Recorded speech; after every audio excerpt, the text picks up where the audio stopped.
할렐루야. 새로운 한 주간도 복되고 복되십시오. 내가 살면 가정도 일터도 새로워지게 되는 줄 믿습니다. 오늘의 말씀은 누가복음 7장 36절에서 43절 영혼과 삶의 구원입니다.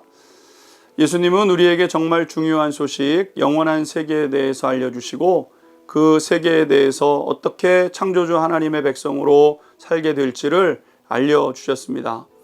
오늘 사건은 이 부분에 대한 굉장히 중요한 사실을 나타내 주는 사건입니다. 오늘 본문에는 많은 사람들이 모여진 곳에서 이루어졌지만 두 사람이 주목되고 있습니다. 한 사람은 바리새인으로 예수님의 식사 자리에 초대한 사람이었고, 다른 한 사람은 바리새인으로 철저하게 율법주의자, 율법을 중요하게 여기는 그러한 사람이었습니다. 바리새인은 깨끗한 삶을 살아왔고 예수님도 당당히 초대하며 호의를 보였던 것이죠. 하나님의 말씀을 지키기 위해서 온 힘을 다하니 얼마나 좋은 모습입니까? 예수님이 구원을 베푸신다면 이런 사람들이 우선순위가 되는 것 당연할 것 같습니다. 예수님도 흔쾌히 그의 초대에 응하셨고 당연히 잔치가 벌어졌습니다. 그런데 그 많은 사람들 사이에 한 여인도 나타나게 되었습니다. 37절에서 38절 말씀 보겠습니다.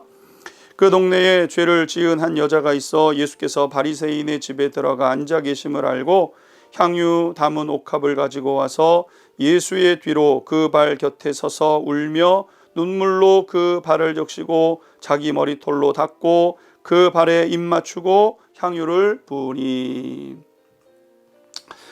또 한 사람이 등장을 하게 되는데 이 사람은 여인이었습니다. 그런데 죄 지은 여인이어서 온 동네 사람들이 그렇게 알고 있었던, 비난하고 있었던 그런 여인이었죠. 죄는 하나님의 뜻을 거역함으로 하나님의 진노를 나타내는 것이고 동시에 이웃들에게 피해를 주고 상처를 남기는 것이죠. 이 여인은 바로 그런 죄인이었던 겁니다. 당연히 누구도 그녀와 함께하고 싶지 않아서 그녀를 초대하지 않았고 어느 곳을 가든지 환영받지 못했던 것이죠. 그리고 이런 상황에 있다는 것을 누구보다도 그녀 자신이 잘 알고 있었습니다. 그런데 그럼에도 불구하고 예수님을 만나기를 간절히 바라는 마음으로 그 집에 찾아오게 된 것이죠. 그리고는 자신이 예수님 앞에 결코 설 수 없다는 것을 알고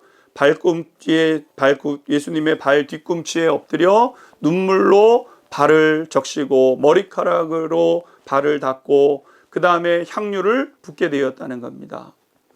참 이 여인의 애절하고도 통하고 간절한 마음이 느껴지는 모습 아니겠습니까?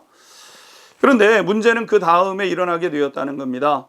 이런 모습을 이 바리새인이 보고 있다가 이렇게 생각을 하게 되었다는 거죠. 아니 사람들이 예수님을 선지자라고 얘기를 하기에 그런 줄 알았는데 진짜 선지자라고 한다면 자기를 만지는 저 여인이 죄인이었던 것을 알았을 텐데 라는 생각이었다는 겁니다. 39절 보겠습니다. 이 사람이 만일 선지자라면 자기를 만지는 이 여자가 누구며 어떠한 자 곧 죄인인 줄을 알았으리라. 예수님은 이 여인이 어떤 사람인지 어떤 죄를 지었는지 모를 리 없으셨습니다. 예수님께서 몰라서 그 여인이 행하는 대로 그대로 내버려 두신 부분이 아니라는 거죠. 예수님은 그 여인의 간절한 마음, 주님을 필요로 하는 마음을 아셨기 때문이었다 그랬습니다. 주님은 죄에서 벗어나고 싶어서 주님을 필요로 하는 그 사람 외면치 않으시는 주님이신 거죠. 설령 그가 아무리 죄를 지어 하나님의 마음을 아프게 했고 또 다른 사람들에게도 고통을 주었다 할지라도 그가 죄의 실상을 깨닫고 아파하고 탄식하고 그래서 그 죄에서 돌이키고자 할 때 그를 도와주시는 분이 예수님 아니시겠습니까? 예수님은 여인의 본심, 곧 죄의 실상을 경험하여 아파하고 후회하는 마음을 아셨던 겁니다. 그런데 그 여인뿐만 아니라 바리새인이 어떤 마음을 가지고 계시는지도 알고 계셨다는 거죠. 그는 흠잡을 데 없는 사람이었지만 그 마음속에 분노와 미움으로 꽉 차 있었던 것 주님이 알고 계셨던 겁니다. 사랑하는 성도 여러분, 예수님은 우리의 말과 행실뿐만 아니라 우리의 생각과 마음까지도 아시는 하나님이시죠. 그러기에 무엇보다 내 마음에 무엇이 있는지를 늘 들여다보시고 하나님 사랑하는 마음으로 충만한지, 또 이웃을 긍휼히 여기는 마음이 내 속에 있는지 살펴가면서 복되고 복된 여정을 걸어가는 우리 성도님들 되시기를 주님의 이름으로 축원합니다. 기도하겠습니다.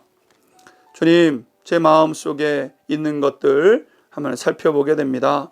죄성들은 다 내려놓고 하나님의 은혜만 간직하며 믿음의 길 걷게 하옵소서. 예수 그리스도의 이름으로 기도하옵나이다. 아멘.